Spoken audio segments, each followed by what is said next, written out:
ఎందుకు వాళ్ళకి ఏమైందంటే కుష్ఠరోగం వచ్చింది. కుష్ఠరోగుల్ని గ్రామాల్లో ఉంచేవాళ్ళు కాదు, ఎందుకంటే అది అంటువ్యాధి.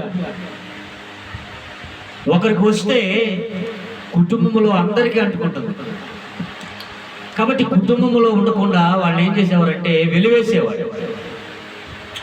అందుకని అపోస్తలుడు పౌలు అన్నాడు, ఎవడైనా పాపం చేస్తే ఆ పాపం చేసేవాడిని సంఘంలో నుంచి అర్జెంటుగా పంపించాడు రా అన్నాడు.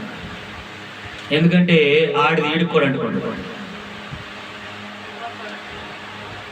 ఒకడు మొదలు పెడితే వాడి వెనకాల ఇంకొకటి మొదలు పెడతాడు.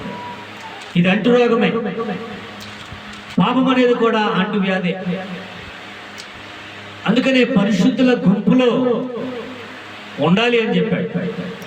చీకటితో సహవాసం చేయొద్దు అన్నాడు. అవిశ్వాసికి విశ్వాసికి పొత్తు ఉండమన్నాడా, ఉండొద్దు అన్నాడా? ఉండొద్దు అన్నాడు. వచ్చిందమ్మ భక్తి పర్రు ఆడదేంటంటే ఏమైందంట, తినపాటకి అంటా ఉంటావు. అంటే నువ్వు ఒక్కదానే భక్తి చేస్తున్నావు, ఇంకెవడ భక్తి చేయట్లేదా అంటా ఉంటావు. 10 మంది కుష్ఠరోగులు యేసుక్రీస్తు ప్రభువారిని ఊరు బయట ఉండిపోయినటువంటి వాళ్ళు ఊరి బయట యేసుక్రీస్తు ప్రభువారిని ఎదుర్కొన్నారు. ఊరు లోపలికి రావడానికి అది అంటువ్యాధి కనుక, వాళ్ళు కంపు కొడతారు కనుక, వాళ్ళు వాసన వస్తారు కనుక, వాళ్ళకి చీమి రక్తము ఆ పుండ్ల నుంచి కారుతా ఉంటుంది. కాబట్టి వాళ్ళు ఎన్ని కొట్టులు కట్టుకున్నా, ఎన్ని కలటూరులో మా సొంతూరులో ఒక ఆయన వచ్చేవాడు. ఆయన పేరు మర్చిపోయాను, కానీ 7 అడుగులు ఉండేవాడు, పెద్దగా లావుగా ఉండేవాడు, మంచి బాడీ ఉండేది, ఎత్తుగా ఉండేవాడు. దానికి తగ్గట్టుగా చాలా బట్టలు వేసుకొని ఉండేవాడు.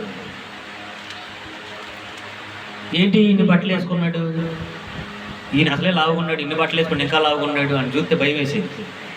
ఏమైందంటే అతనికి కుష్ఠరోగం ఉంది అనేవాడు.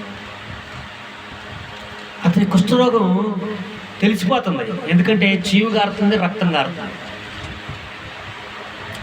పాపం చేసేవాడు కప్పుకుంటా ఉంటాడు, చొక్కా మీద చొక్కా, చొక్కా మీద చొక్కా, చొక్కా మీద చొక్కా, చొక్కా మీద చొక్కా వేసుకున్నంత మాత్రాన చీమి గారిపోతుంది, రక్తం గారిపోతుంది, అది బయటికి కనబడిపోతుంది, వచ్చేస్తుంది, ఆగిపోవట్లా, ఆగదు కూడా.